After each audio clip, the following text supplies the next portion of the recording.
नमस्कार साथियों, स्वागत है आप सभी का यूएस स्टडी 76 पर। तो जैसा कि हमने आप लोगों से कहा था कि यूएस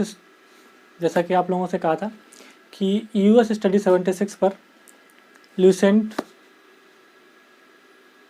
वर्बल रीजनिंग की जो बुक है उसको पूरा कंप्लीट कराएंगे। तो जो हमने आपसे कहा था वो हम पूरा कर रहे हैं। तो ल्यूसेंट वर्बल रीजनिंग की क्लासें इस पर स्टार्ट हो चुकी हैं। तो आज आपकी अगली क्लास है, ठीक है। इससे पहले 2-3 क्लासें आपकी ल्यूसेंट वर्बल रीजनिंग की हो चुकी हैं इस पर। तो आज की क्लास में हमारा जो फर्स्ट चैप्टर था ल्यूसेंट वर्बल रीजनिंग का, एनोलॉजी, सादृश्यता, ठीक है। तो उसी का आज जो है वो सेकेंड टाइप चलेगा और फर्स्ट टाइप जो है वो आपका कंप्लीट हो चुका है एनोलॉजी का। तो आज जो है वो आपका सेकेंड टाइप है। तो सेकेंड टाइप में जैसा कि आप देख सकते हैं यहाँ पर क्वेश्चन आपको लगा हुआ दिखाई पड़ रहा होगा। तो क्लास अपनी क्या है, एनोलॉजी, सादृश्यता, सिमिलरिटीज, समानता, ठीक है। तो यहाँ पर देखिए आज क्या है, आज का टाइप है जो टाइप सेकेंड है। आज का टाइप सेकेंड है, फर्स्ट टाइप आपका कंप्लीट हो चुका है। तो यहाँ पर देखिएगा कि इसमें इसका मतलब क्या है, जो संबंध इसका इसके साथ होगा, ठीक है, जो संबंध इसका इसके साथ होगा वही संबंध उसका आगे वाले के साथ होना चाहिए, ठीक है। इस तरीके से आपको क्वेश्चन यहाँ पर बनाना है। तो यहाँ पर देखिए क्या कि शराब और अंगूर, उसके बाद में बिस्की और आगे क्या आएगा, यानी कि यहाँ पर कहने का मतलब ये है कि जो शराब बनती है वो अंगूर से बनती है। शराब आप लोग जानते होंगे, शराब अंगूर से बनती है, शराब जो है वो अंगूर से बनती है। तो विस्की किससे बनेगी, शराब जो है अंगूर से बनती है, तो विस्की यहाँ पर किससे बनेगी, संतरा से, सेब से, जई से या आलू से। तो आप लोगों को पता होना चाहिए कि जो शराब है वो अंगूर से बनती है और जो बिस्की है वो जई से बनती है, ठीक है। बिस्की जो है वो जई से बनती है। तो आप लोगों को इतना पता होना चाहिए मदिरा के बारे में कि शराब किससे बनती है और बिस्की किससे बनती है। तो शराब जो है वो अंगूर से बनती है और बिस्की जई से बनती है। अगला क्वेश्चन आपका है,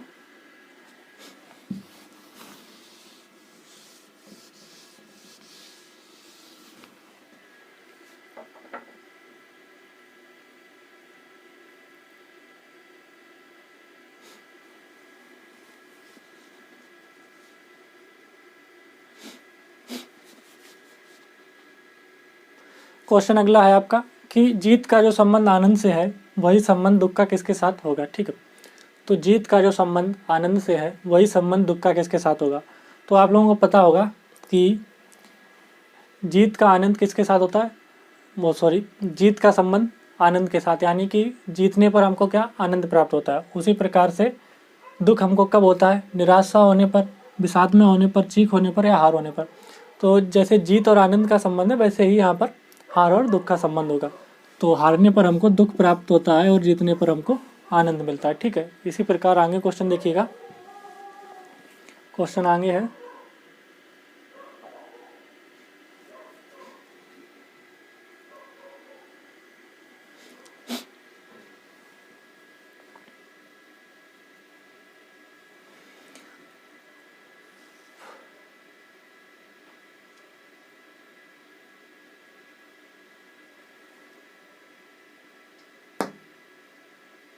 तो क्वेश्चन क्या है अपना कि घड़ी का जो संबंध समय के साथ है, थर्मामीटर का वह संबंध किसके साथ होगा, ठीक है। तो जिस प्रकार घड़ी संबंधित है समय से, उसी प्रकार थर्मामीटर किससे संबंधित होगा।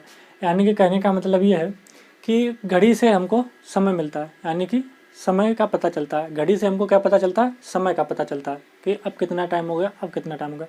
उसी प्रकार थर्मामीटर से हमको किस चीज़ का ज्ञान होता है, किस चीज़ की नॉलेज मिलती है थर्मामीटर से, ठीक है। तो थर्मामीटर से हमको क्या क्या पता चलता है, ताप के बारे में, विकिरण के बारे में, ऊर्जा के बारे में, गर्मी के बारे में। तो घड़ी से जिस तरीके से हमको समय पता चलता है उसी तरीके से थर्मामीटर से हमको ताप का पता चलता है, थर्मामीटर से ताप का पता चलता है। तो ये यहाँ पर आपका ताप का हो जाएगा, ठीक है। जिस प्रकार घड़ी का समय करते हैं अपने लोग, घड़ी का उपयोग करते हैं समय देखने के लिए, उसी प्रकार थर्मामीटर का भी उपयोग किया जाता है ताप को पता करने में, मापने में। अगला क्वेश्चन है आपका,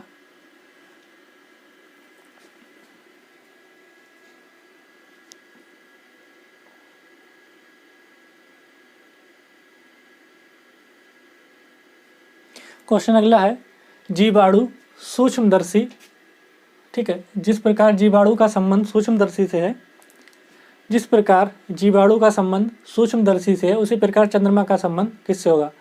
तो आप लोग जानते हैं कि जीवाणु का संबंध सूक्ष्मदर्शी से है, तो चंद्रमा का संबंध किससे होगा। तो जीवाणु का संबंध सूक्ष्मदर्शी से, यानी कि जीवाणु जो होते हैं छोटे छोटे बैक्टीरिया, उनको सूक्ष्मदर्शी के द्वारा देखा जाता है। तो उसी प्रकार जीवाणुओं को सूक्ष्मदर्शी के द्वारा देखा जाता है, तो चंद्रमा को किसके द्वारा देखा जाता है। रात्रि में देखा जाता है, या पृथ्वी, या सैटेलाइट, या दूरदर्शी यंत्र। तो यहाँ पर किसी यंत्र की बात हो रही है, तो रात्रि में तो निकलता ही है चंद्रमा, इसको हटाओ, पृथ्वी, सैटेलाइट, तो क्या हो जाएगा 4 नंबर। तो जैसे कि जीवाणु को हम सूक्ष्मदर्शी के द्वारा देखते हैं, उसी प्रकार चंद्रमा को हम दूरदर्शी यंत्र के द्वारा देखते हैं, ठीक है। तो अगला क्वेश्चन हो जाएगा आपका, यहाँ पर अगला क्वेश्चन देखिएगा।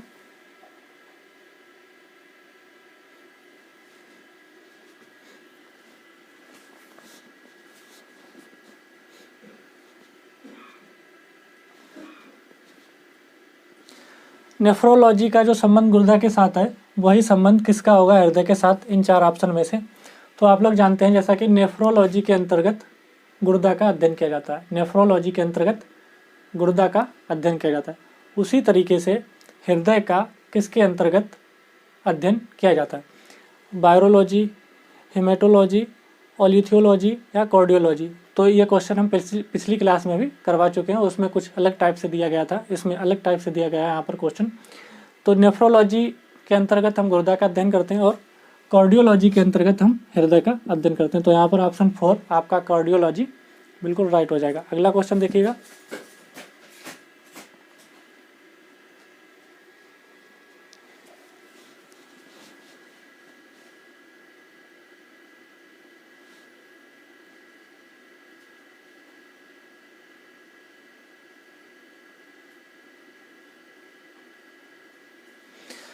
बाढ़ का जो संबंध पानी के साथ है, तूफान का वही संबंध किसके साथ होगा। तो यहाँ पर आप जानते हैं कि जिस प्रकार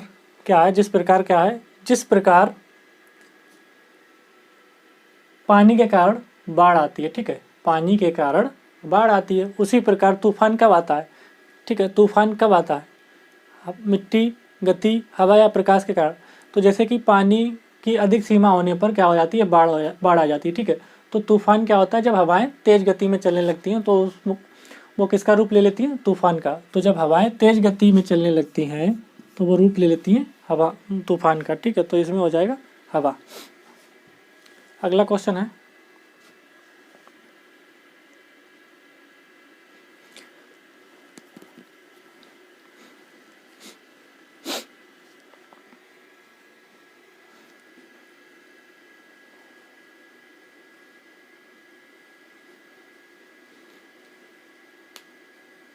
तो क्वेश्चन अगला है जैसे कि कोशिका विज्ञान से संबंधित है, तो पक्षी किससे संबंधित होंगे। पक्षी दंत विज्ञान से तो संबंधित होंगे नहीं, कवक विज्ञान से संबंधित होंगे नहीं, व्युत्पत्ति विज्ञान से संबंधित होंगे नहीं, जाहिर सी बात है पक्षी विज्ञान से ही संबंधित होंगे। तो ऑप्शन यहाँ पर 4 आपका बिल्कुल सही हो जाएगा।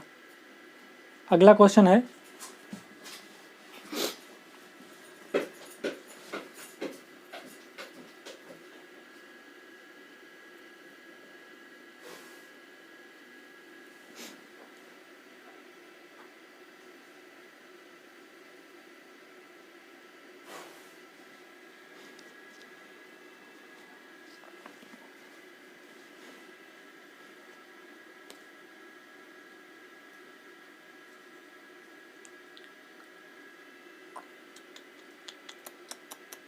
तो अगला क्वेश्चन है अपना यहाँ पर जैसे कि सेल विज्ञान, ठीक है, सेल विज्ञान का जो संबंध चट्टान के साथ है, जीवाश्म विज्ञान का वो संबंध किसके साथ होगा। तो आप लोग जानते होंगे कि सेल विज्ञान के अंतर्गत चट्टानों का अध्ययन किया जाता है। सेल विज्ञान के अंतर्गत, सेल का मतलब ही होता है पहाड़, चट्टान, ठीक है। तो सेल विज्ञान के अंतर्गत चट्टान का क्या किया जाता है, अध्ययन किया जाता है। उसी तरीके से जीवाश्म विज्ञान के अंतर्गत किसका अध्ययन किया जाएगा, पक्षी का, पशु का, जीवाश्म का, मृदा का। तो जाहिर सी बात है जीवाश्म विज्ञान के अंदर जीवाश्म का ही अध्ययन किया जाएगा। ये जितने भी क्वेश्चन अभी तक हमने कराए हैं, ये इधर उधर के क्वेश्चन नहीं है, ना बनाए हुए क्वेश्चन है, ना कहीं से उठाए हुए क्वेश्चन है। ये लुसेंट वर्बल रीजनिंग के क्वेश्चन है, और ये CGL 2016 के, RRB NTPC SBI PO के इन एग्जामों में आए हुए क्वेश्चन है, यानी कि प्रीवियस ईयर के जो पेपर हुए हैं एग्जामों के, उनके सभी के ये क्वेश्चन है। तो आप देख सकते हैं कि एनोलॉजी से क्वेश्चन किस तरीके से बनते हैं। बस आपको थोड़ा सा इसमें क्या है, थोड़ी सी आपको प्रैक्टिस होनी चाहिए और थोड़ा सा आपको जनरल नॉलेज के बारे में ज्ञान होना चाहिए, तो आप ये क्वेश्चन जो है वो आसानी से कर सकते हैं। ठीक है, अगला क्वेश्चन है आपका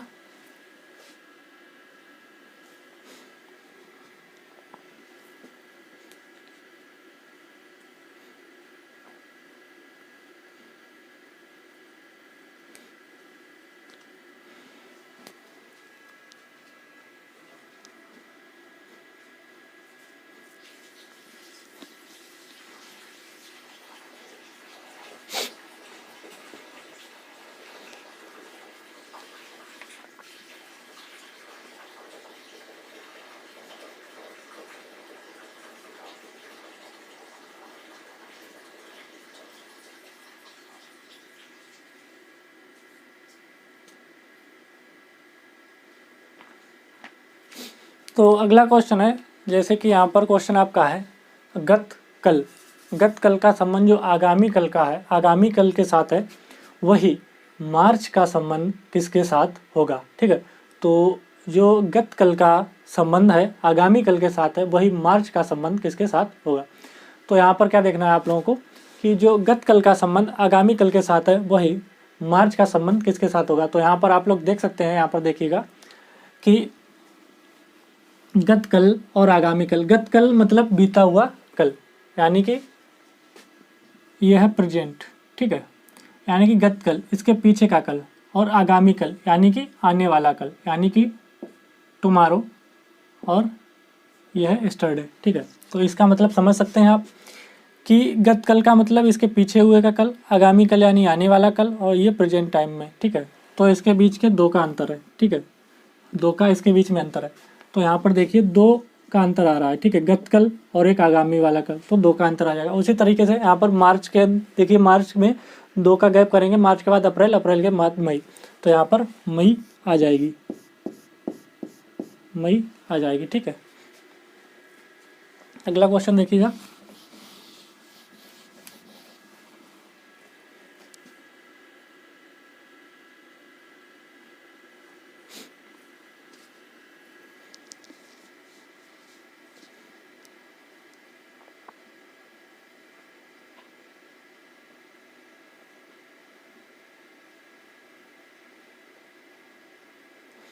तो पिघलना का जो संबंध द्रव के साथ है, वही संबंध जमना का किसके साथ होगा। ठीक है, तो पिघलना का जो संबंध द्रव के साथ है, वही संबंध जमना का किसके साथ होगा।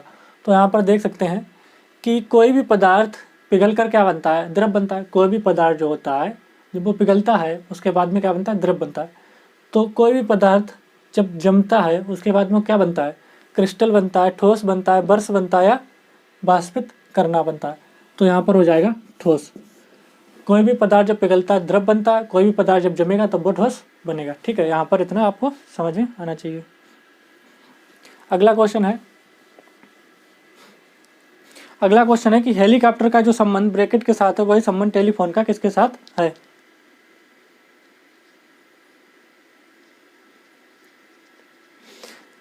तो यहाँ पर देख सकते हैं हेलीकॉप्टर का संबंध किसके साथ है, ब्रैकेट, यानी कि हेलीकॉप्टर का आविष्कार किसने किया था। आप लोगों को इतना थोड़ा बहुत पता होना चाहिए, हम मानते हैं कि आप लोगों को पता होगा। ठीक है, तो हेलीकॉप्टर का जो आविष्कार किया था वो ब्रैकेट ने किया था। ठीक है, हेलीकॉप्टर का जो आविष्कार किया था, इससे आपके क्या होते हैं, इस टाइप के क्वेश्चन में आपकी जो जनरल नॉलेज है वो भी इम्प्रूव होती रहती है, उसमें भी कुछ ना कुछ नया जुड़ता रहता है दिन प्रतिदिन। ठीक है, तो ये क्वेश्चन आपको क्या करते हैं, डबल मुनाफा देते हैं, यानी कि डबल प्रॉफिट होती है इसमें। एक तो आपकी क्या है, एनोलॉजी की प्रैक्टिस होती रहती है। एनोलॉजी प्रैक्टिस होने के साथ साथ जो रीजनिंग का है, उसके साथ साथ आपका यहाँ पर जीएस भी थोड़ा बहुत कहीं ना कहीं तैयार होता रहता है। ठीक है, तो इसमें यही आपको एक प्लस पॉइंट है, इसमें फ़ायदा है। तो हेलीकॉप्टर का आविष्कार किया था ब्रैकेट ने। टेलीफोन का यहाँ पर देख सकते हैं आविष्कार किसने किया था, सोल्ज ने, ग्राहम बेल ने, कोल्ट ने या बुश बेल ने। तो सभी को पता है टेलीफोन का आविष्कार ग्राहम बेल ने किया था, तो यहाँ पर सेकंड वाला हो जाएगा। अगला क्वेश्चन है, लंबाई जिस प्रकार मीटर से संबंधित है, विद्युत शक्ति उसी प्रकार किससे संबंधित होगी। लंबाई जिस प्रकार मीटर से संबंधित है, विद्युत शक्ति उसी प्रकार किससे संबंधित होगी। तो यहाँ पर आप लोगों ने अगर फिजिक्स वगैरह पढ़ी होगी तो आपको पता होगा या कि लंबाई, फिजिक्स क्या या मैथ भी पढ़ते हो तो उसमें भी लंबाई का जो मात्रक होता है वो मीटर होता है। तो यहाँ पर मात्रक की बात हो रही है, तो लंबाई का मात्रक जो होता है वो मीटर होता है। तो विद्युत शक्ति का जो मात्रक होगा वो क्या होगा, कैलोरी, डिग्री, वाट या किलोग्राम। तो आप लोगों को पता होना चाहिए कि विद्युत शक्ति का जो मात्रक होता है वो वाट होता है। विद्युत शक्ति का मात्रक क्या होता है, वाट। और कभी कभी ये जब पता नहीं होता है तो वाट भी लग जाती है, ठीक है। तो विद्युत शक्ति का मात्रक क्या होता है, वाट।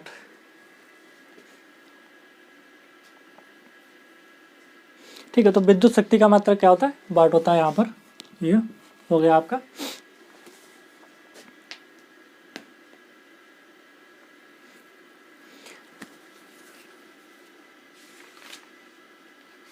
तो इसमें हमने आपको सेकंड टाइप भी आपका मतलब सेकंड टाइप का भी आपको इंट्रोडक्शन करा दिया एक तरीके से। इसमें आपको समझा दिया है कि सेकंड टाइप के क्वेश्चन यहाँ पर किस तरीके से बनते हैं और किस तरीके से उनको सॉल्व करना है। सेकंड टाइप फर्स्ट टाइप सब एक ही तरीका है, सब कोई भी इसमें ज़्यादा डिफरेंस नहीं, बस क्वेश्चन की लैंग्वेज और क्वेश्चन का पैटर्न थोड़ा चेंज कर दिया, ठीक है। क्वेश्चन को थोड़ा चेंज कर दिया और सब एक ही तरीका है। फर्स्ट सेकंड आपको इसमें बेसिक नॉलेज, जनरल नॉलेज, सामान्य ज्ञान वगैरह की कुछ थोड़ी बहुत नॉलेज होनी चाहिए और आपका ये जो है वो कंप्लीट हो जाएगा, ठीक है। और इसी के साथ आपका जो है आज का सेकंड टाइप मैं मान के चलता हूँ कि कंप्लीट हो चुका है, क्योंकि अब आपको इसमें यहाँ से बताने की ज़रूरत नहीं, क्योंकि आप लुसेंट वर्बल रीजनिंग से खुद भी तैयारी करने का मतलब प्रैक्टिस कर सकते हैं, ठीक है। और मिलते हैं अगली क्लास में अगले टाइप के साथ, तब तक के लिए धन्यवाद।